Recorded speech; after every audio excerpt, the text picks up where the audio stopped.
బైబిల్లో జతలు జతలుగా చాలా కుటుంబాలు ఉన్నాయి.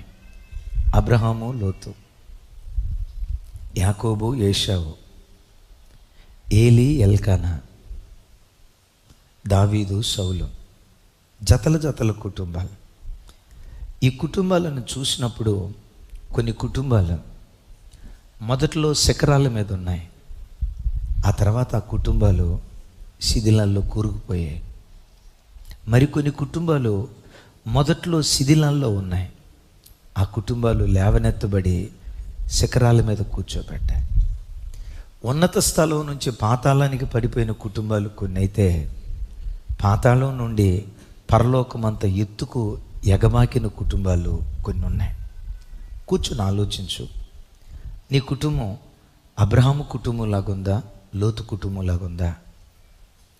నీ కుటుంబం యాకోబు కుటుంబం లాగుందా, ఏశావు కుటుంబం లాగుందా? నీ కుటుంబం ఏలీ కుటుంబం లాగుందా, సమూయేలును కన్నా ఎల్కానా కుటుంబం లాగుందా? కూర్చుని ఆలోచించు. రాజైన సౌలు కుటుంబం లాగుందా, అంతకంతకు వర్ధిల్లిన దావీదు కుటుంబంలాగా మీ కుటుంబం ఉందా? ఎలా మీ కుటుంబం ఉందో ఒకసారి గుండెల మీద చేసుకొని క్వశ్చన్ యువర్ సెల్ఫ్. నీ కుటుంబాన్ని గురించి ఒక్కసారి ఆలోచించు. మెట్టుకు అబ్రహాము, లోతుల కుటుంబం. అబ్రహాము ఒక్కడు, భార్య, పిల్లలు లేరు. లోతు భార్య, 2 పిల్లలు. విచిత్రం ఏంటో తెలుసా? వీళ్ళ జీవిత యాత్ర కొనసాగించిన తర్వాత కనీసం పిల్లలు కూడా లేరు అని అనుకున్న అబ్రహాము ఒక దేశంగా ఆవిర్భవించాడు. దేశంగా ఆవిర్భవించడం మాత్రమే కాదు, గత ఆదివారం చెప్పాను, ఈరోజు ప్రపంచ దేశాల్లో 800 కోట్ల మంది ప్రజలు ఉన్నారు అని లిస్ట్ తీస్తే, ఈ 800 కోట్ల మంది ప్రజల్లో 600 కోట్ల మంది ప్రజలు అబ్రహాము సంతానం.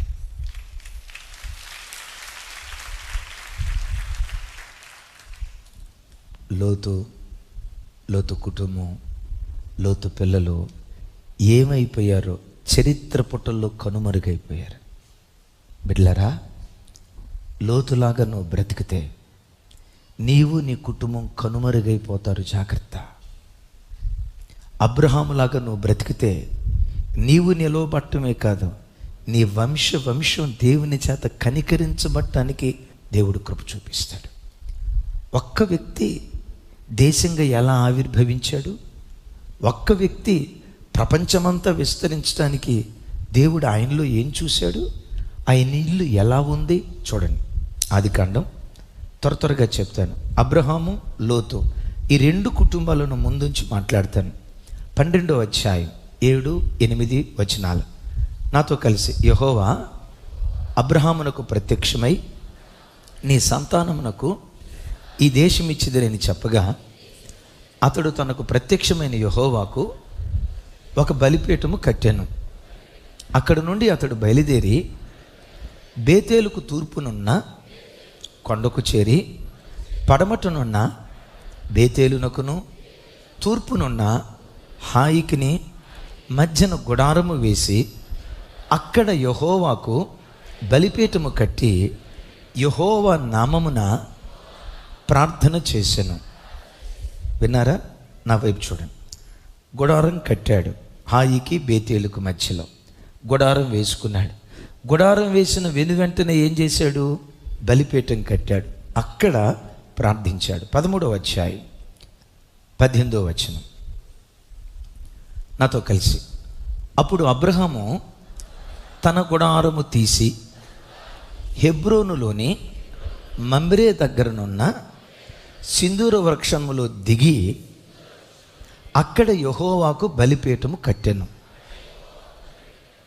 విన్నారు కదా? ఈ 2 వచనాల్లో ఒకే విధమైన మాట చూస్తాం. అబ్రహాము గుడారం వేయటం, బలిపీఠం కట్టడం, ఆ బలిపీఠం దగ్గర ప్రార్థన చేయటం. గుడారం కుటుంబానికి గుర్తు కదా. చదవబడిన ఈ మాటలో బలిపీఠం ప్రార్థనా జీవితానికి గుర్తు. అబ్రహాము కుటుంబం ఎలాంటిది అంటే కుటుంబ ప్రార్థన జరిగే కుటుంబం అది. అబ్రహాము ఎక్కడికి వెళ్ళినా బలిపీఠాలు కట్టేవాడు, గుడారం వేసేవాడు. గుడారం వేసి బలిపీఠం కట్టి ఆ బలిపీఠం దగ్గర యెహోవా నామం పేరిట ప్రార్థన చేసేవాడు. అబ్రహామును భక్తులు ఏమని పిలుస్తారో తెలుసా? మ్యాన్ ఆఫ్ ఆల్టర్ అని పిలుస్తారు. ఓ రకంగా చెప్పాలంటే పాత నిబంధనలో ఎక్కువ బలిపీఠాలు కట్టిన వ్యక్తి ఎవరంటే అబ్రహాం. అందుకని అంటారు మ్యాన్ ఆఫ్ ఆల్టర్. వెరాస్ లోతును చూడండి, అబ్రహాముతో పాటు ఉన్నాడు. అబ్రహాము ఇంటిలో పెరిగాడు. అబ్రహామును దగ్గరుండి చూశాడు. అబ్రహాము యొక్క భక్తి జీవితాన్ని కనులారా చూస్తూ వచ్చాడు. కనీసం ఒక్క బలిపీఠమైనా కట్టిన, మార్చి గుడారాలు వేసాడని లోతును గూర్చి రాయబడి ఉంటుంది. ఈ ఊరు కాదని ఆ ఊరు, ఆ ఊరు కాదని ఈ ఊరు కాదని ఇంకొక ఊరని ఊర్లు మార్చాడు. వెళ్ళిన చోటల్లా గుడారాలు వేసాడు. కానీ ఒక్క చోటైనా బలిపీఠం కట్టి ప్రార్థించినట్లుగా బైబిల్లో ఎక్కడా చూడం. తమ్ముడు, చెల్లె, నీ కుటుంబం ఒక అబ్రహాము కుటుంబంలాగా రాబోయే తరాల్లో నిలవబడాలంటే నీ కుటుంబంలో కుటుంబ ప్రార్థన జరగాలి. నీ కుటుంబంలో బలిపీఠం కట్టుకోవాలి. ఆ బలిపీఠం దగ్గర ప్రతి దినం ప్రార్థన చేయాలి. పాత నిబంధనలో చూడండి, నా వైపు చూడాలి. పాత నిబంధనలో చూడండి, ఇంటికి యజమానుడే బలిపీఠం కట్టి యజమానుడే యాజక ధర్మాన్ని జరిగించేవాడు. పురుషులారా, నీ ఇంటికి నువ్వు యజమానుడిగా ఉంటే సరిపోదు, యాజకుడివి కావాలి. ఏమండి, కుటుంబ ప్రార్థన చేసుకుందాం రండి, భార్య పిలిస్తే నువ్వు కూర్చోవటం కాదు. యవన పిల్లారా, తమ్ముళ్ళు, నాన్న కుటుంబ ప్రార్థన చేసుకుందాం అని అమ్మ పిలిస్తే కుటుంబ ప్రార్థనలో కూర్చోవటం కాదు. పురుషులారా, మీరు ఇంటికి యజమానులు. ప్రతి యజమానుడు యాజకుడిగా బ్రతకాలి. ఏ ఇంటిలో యజమానులు యాజకులుగా బ్రతుకుతూ బలిపీఠాలు కట్టుకొని ప్రతి ఇంటిలో కుటుంబ ప్రార్థన జరుగుతుందో ఆ కుటుంబాలు అబ్రహాము కుటుంబాలుగా స్థిరపడటానికి దేవుడు కృప చూపిస్తాడు. ఆదివారం మందిరానికి వచ్చి ప్రార్థన, వాక్య ధ్యానం, కీర్తనలు, దేవుని స్తుతించడం, ఆరాధన మరలా వచ్చి ఆదివారానికి పరిమితం చేస్తే నీ ఇంటిలో కుటుంబ ప్రార్థన బలిపీఠం లేకపోతే, నేను శపించట్లేదు, లేఖనపు ఆధారం చెప్తాను, లేఖనపు ఆధారాన్ని బట్టి చెప్తున్నాను. నీ కుటుంబంలో కుటుంబ ప్రార్థన జరగకపోతే, కుటుంబ ప్రార్థనలో నువ్వు మోకరించకపోతే, నీ ఇల్లే ఒక బలిపీఠంగా దేవుని సన్నిధిలో మార్చబడకపోతే, రాబోయే కాలంలో నీ ఇల్లు లోతు కుటుంబంలాగా శాపగ్రస్తమైపోతుంది. జాగ్రత్త. లోతు ఇంటిలో నుండి ఎలాంటి శపితమైన వంశం బయలుదేరిందో అలాంటి భ్రష్టతరం నీలో నుంచి బయలుదేరుతుందని దేవుని లేఖనాన్ని బట్టి హెచ్చరిస్తున్నా. క్రైస్తవ జనమా, మీ ఆత్మీయ తండ్రిగా మిమ్మల్ని అడుగుతున్నా, ఎంతమంది కుటుంబాల్లో కుటుంబ ప్రార్థనలు జరుగుతున్నాయి? ప్రతిరోజు సాయంత్రం ఒక్క అర్ధ గంట, ఒక్క 30 గంట భార్య, భర్త, పిల్లలు ఒకే చోట కూర్చొని క్రీస్తు యేసు బలిపీఠాన్ని చేరి ఎన్ని కుటుంబాల్లో కుటుంబ ప్రార్థనలు జరుగుతున్నాయి? ఒకసారి ఆలోచించండి. కుటుంబ ప్రార్థనలు జరిగాయా? రాబోయే కాలంలో నీ కుటుంబాన్ని అబ్రహాము కుటుంబంలాగా నిలవబెడతాడు. జరగలేదా? లోతు ఇంటిలో ఏది జరిగిందో, లోతు బ్రతికేమైపోయిందో, నీ ఇల్లు అలా అయిపోయే ప్రమాదం ఉంది. జాగ్రత్త. అలా కాకూడదనే ఈరోజు ఈ వర్తమానం మీ కొరకు సిద్ధపరిచాడు. సరే, కుటుంబ ప్రార్థన జరిగిన ఇంట్లో ఏం జరిగింది? కుటుంబ ప్రార్థన జరగని ఇంట్లో ఏం జరిగింది? రండి ధ్యానించుదాం. ఆదికాండం 18వ అధ్యాయం 1వ వచనం. 18:1 నాతో కలిసి. మరియు మమ్రే దగ్గరనున్న సింధూర వనములో అబ్రహాము ఎండవేళ గుడారపు ద్వారమందు కూర్చొని ఉన్నప్పుడు యెహోవా అతనికి కనబడెను. 19వ అధ్యాయం 1వ వచనం.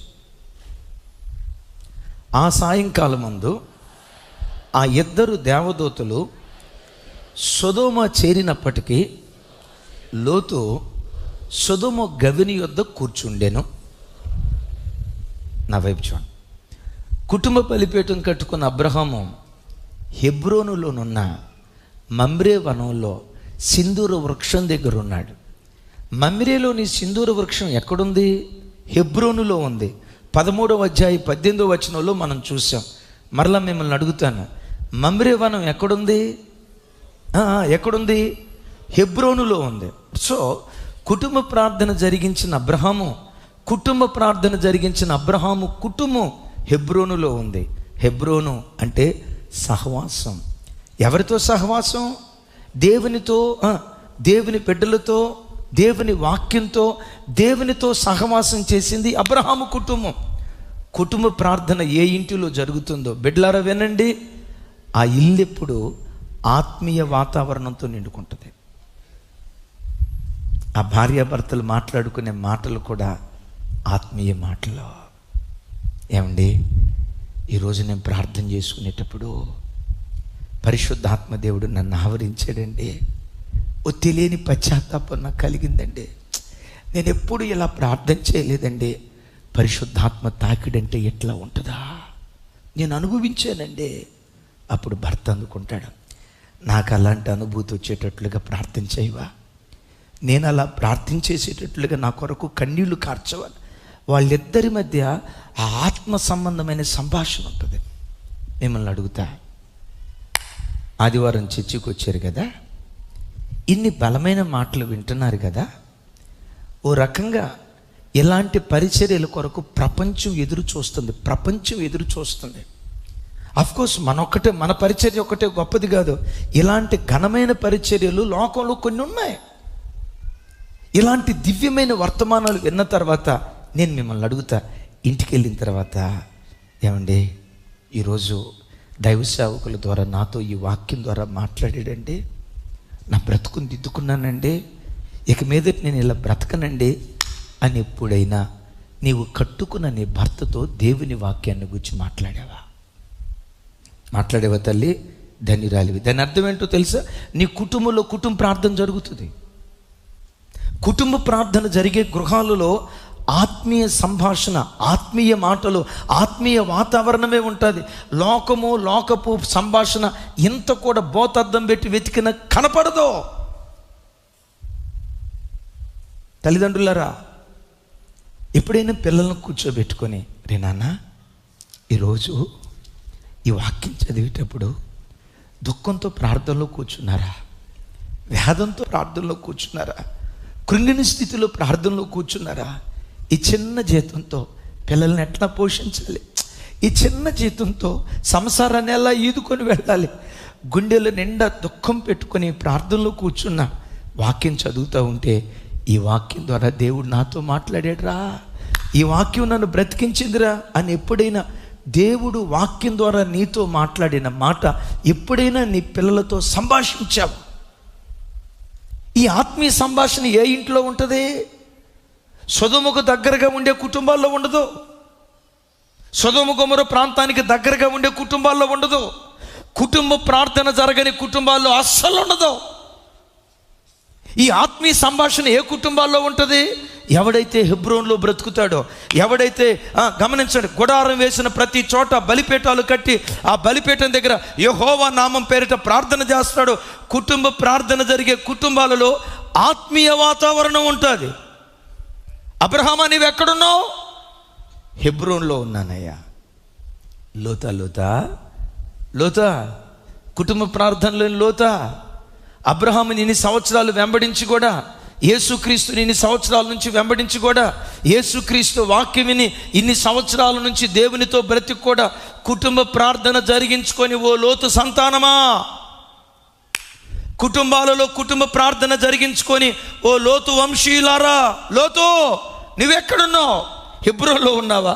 లేదయ్యా. ఎక్కడున్నావు? హెబ్రోనుకు దగ్గరున్నావా? లేదయ్యా. ఎక్కడున్నావు మరి? సొదొమ గొమొరకు దగ్గరగా ఉన్నా.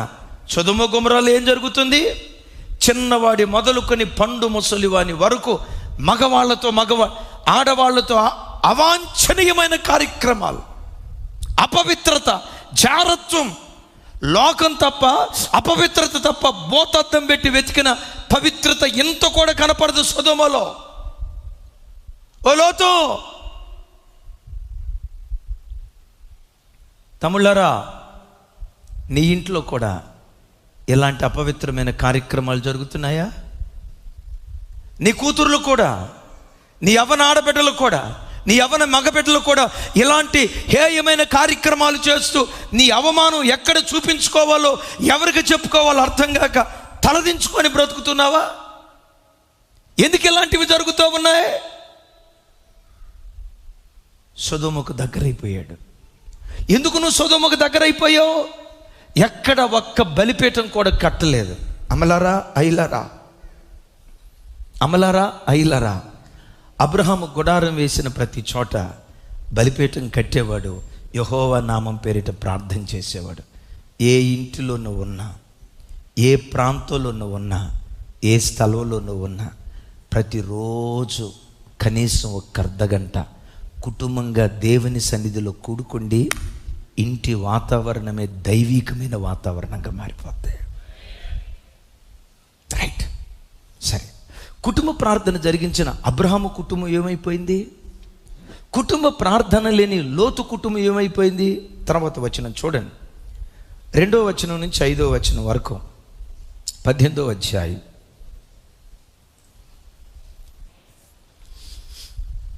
నాతో కలిసి.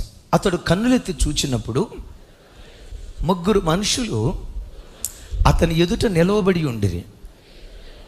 అతడు వారిని చూచి గుడారపు వాకిటి నుండి వారిని ఎదుర్కొనుటకు పరిగెత్తి నేల మట్టుకు వంగి, ప్రభువా, నీ కటాక్షము నా మీదనున్న యెడల ఇప్పుడు నీ దాసుని దాటిపోవద్దు. నేను కొంచెం నీళ్లు తెప్పించెదను, దయచేసి కాళ్ళు కడుక్కొనుము. ఈ చెట్టు క్రింద అలసట తీర్చుకొనుడి. కొంచెం ఆహారం తెచ్చేదను, మీ ప్రాణములను బలపరుచుకునుడి. తరువాత మీరు వెళ్ళవచ్చును. ఇందు నిమిత్తమే కదా నీ దాసుని యొద్దకు వచ్చితిరా నేను. వారు నువ్వు చెప్పినట్లు చేయుమనేను. విన్నారా? నా వైపు చూడండి. అబ్రహాము ఇంటికి తండ్రి, కుమార, పరిశుద్ధాత్మ త్రియేక దేవుడు అబ్రహాము ఇంటికి వచ్చాడు. అబ్రహాము నేల మట్టుకు వంగాడు, సాష్టాంగ పడలా. మా ఇంటికి రండయ్యా, ముద్దన్నం తినండి అయ్యా, మా ఇంటికి రండయ్యా, కొంచెం నీళ్లు త్రాగండి అయ్యా, అలసట తీర్చుకోండి అయ్యా, మా ఇంటికి రండయ్యా అని జస్ట్ నేల మట్టుకు వంగి దేవుణ్ణి ఇన్వైట్ చేశాడు. దేవుడు వెంటనే ఏమన్నాడు తెలుసా? నువ్వు చెప్పినట్టే కానీ, నువ్వు చెప్పినట్టే కానీ, ఎస్ డన్, నువ్వేం చెప్పావు అలాగే చెయ్యి అని అబ్రహాము ఇంటిలో సంతోషంగా దేవుడు అడుగుపెట్టాడు. అబ్రహాము ఇంటిలోకి సంతోషంగా అడుగుపెట్టాడు. వెరాజ్ ఇదే సిచ్యువేషన్ 19వ అధ్యాయంలో జరిగింది. చూడండి, 19వ అధ్యాయం మొదటి 3 వచనాలు నాతో కలిసి. ఆ సాయంకాలం ముందు ఆ 2 దేవదూతలు సొదొమ చేరినప్పటికీ లోతు సొదొమ గవిని యొద్ద కూర్చుండిను. లోతు వారిని చూచి వారిని ఎదుర్కొనుటకు లేచి సాష్టాంగ నమస్కారం చేసి, నా వైపు చూడండి, ఏ నమస్కారం చేశాడు? అబ్రహాం ఏ నమస్కారం చేశాడు? నేల మట్టుకు వంగి. లోతు ఈ రెండిట్లో నేల మట్టుకు తగ్గించుకునేది ఏది? అబ్రహాముదా, లోతుదా?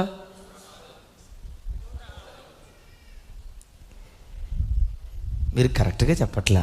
నేను అడిగింది అగైన్. అబ్రహాం ఏమో నేల మట్టుకు వంగాడు, ఇట్లా నేల మట్టుకు వంగాడు. లోతు దగ్గరకు వచ్చేసరికి సాష్టాంగ పడ్డాడు. ఈ రెండిట్లో బహుదీనత్వాన్ని కనపరిచింది ఏది? అబ్రహాముదా అన్న వాళ్ళు చేతులు ఎత్తండి. అదేం చేసేయండి అమరావతి. లోతుదన్న వాళ్ళు చేతులు ఎత్తండి. అది లోతుదే. సాష్టాంగ పడ్డాడు సార్. అతడు సాష్టాంగ పట్టం చూసి వెంటనే ఎస్ మీ ఇంటికి వచ్చేస్తున్నా అని అన్నాడా? ఏమన్నాడు దేవుడు చూడండి. నమస్కారం చేసి, నా ప్రభువులారా, దయచేసి మీ దాసుని ఇంటికి వచ్చి రాత్రి వెళ్ళబుచ్చి కాళ్ళు కడుక్కొనుడి. మీరు పెందల కడినే లేచి నీ త్రోవన వెళ్ళవచ్చున నేను. అందుకు వారు, అలాగు కాదు, నడివీధిలో రాత్రి వెళ్ళబుచ్చుదమని చెప్పిరి. అబ్రహాముతో ఏమన్నాడు? నువ్వు చెప్పినట్టే కానీ అన్నాడు.